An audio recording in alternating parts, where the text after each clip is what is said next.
Kong Suho ng medical sales team ng Meditopia. Ibig sabihin nun, hindi nga talaga siya doktor.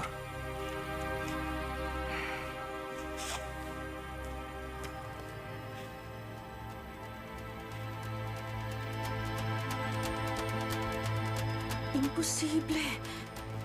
Siya ang nag-oopera sa kanila?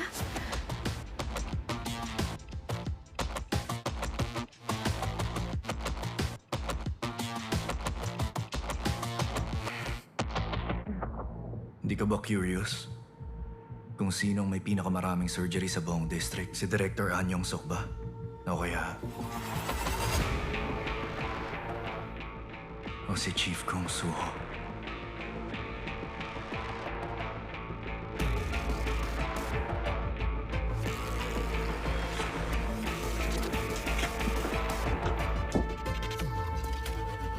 Makikita ang ganong klaseng symbiotic relationship sa crocodile at loverbirds, di ba? Kung hindi siya makapag-opera, dapat kumuha siya ng doktor na kaya mag-opera. Bakit salesman at hindi totoong surgeon ang gumagawa nun? Dahil sa pera. Malaki ang kita ng mga doktor. Kung ang salesman kaya niyang gawing ghost surgeon, malaki ang matitipid niya nun. Tingnan niyo to, oh.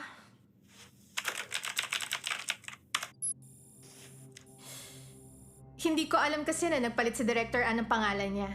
Pero may nalaman ako sa kanya. Dating Angie yun, tapos naging An Yong-sok. Pinalitan niya yun 4 years ago. Nagpalit siya? Kaya ni-research ko yung pangalan gamit niya dati. May sarili siyang private clinic sa labas ng city nun.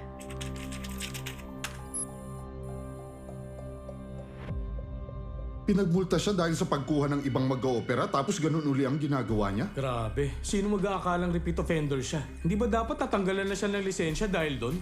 Nilift na yung suspension niya pagkatapos lang ng 6 months. Ano? Inalis yung suspension? Pwede na uli siya maging doktor? So nung malift yung suspension ni Director An, anong tingin niyong ginawa niya agad? Yung pangalan niyang An Ji-un, pinalitan niya ng An Yong-sok. Binura niya past life niya. Bingo! Nagbukas siya ng bagong ospital at ginawa niya uli ang ginagawa niya dati. Medical salesman ang pinag-oopera niya tapos the kindest hospital sila. Dahil sa hatol ng korte, mas lalong naging malakas ang loob niya.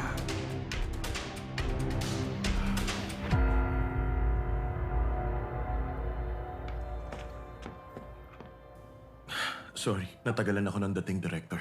May traffic ba? O ayaw mo nang pumunta? Pupunta naman ako. Nagmadali na nga po ako eh.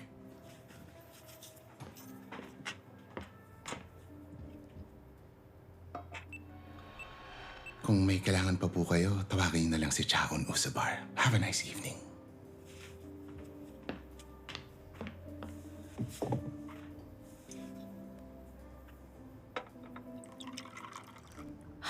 Merong 7 surgeries in 2 days. Kaya sana mas agahan mong pasok mo, ah. Okay, ma'am. Actually, gusto ko rin po kayo makausap. Death anniversary ng mama ko nun. Kaya I'm sorry po. Pero yung araw na yun po, hindi talaga ako makakarating. Huwag ka nang pumasok. Maghahanap na ako ng iba. Pero ma'am, hindi po yun ang ibig ko Kung sabihin. ganon, ano? Ano bang gusto mong gawin ko? I-charge ko ba sa'yo lahat ng surgical fees? Wala akong ganong kalaking pera, ma'am. Anong balak mo? Ipapasa mo sa akin yung bayad doon? Sobrang nakaka-disappoint ka eh. Maliit na field lang to. Kaya dapat alam mo ang mangyayari sa'yo pag nabisto ka. Oo nga, hindi ako nag-iisip ng tama. Papasok ako. Aagahan ko. Ang mga katulad natin, dapat laging inuuna ang surgery sa lahat. Di ba? Oo, tama yun. Salamat sa inyo. Dahil napili niyo ang kumpanya namin. Bumibili kayo sa amin ng equipment.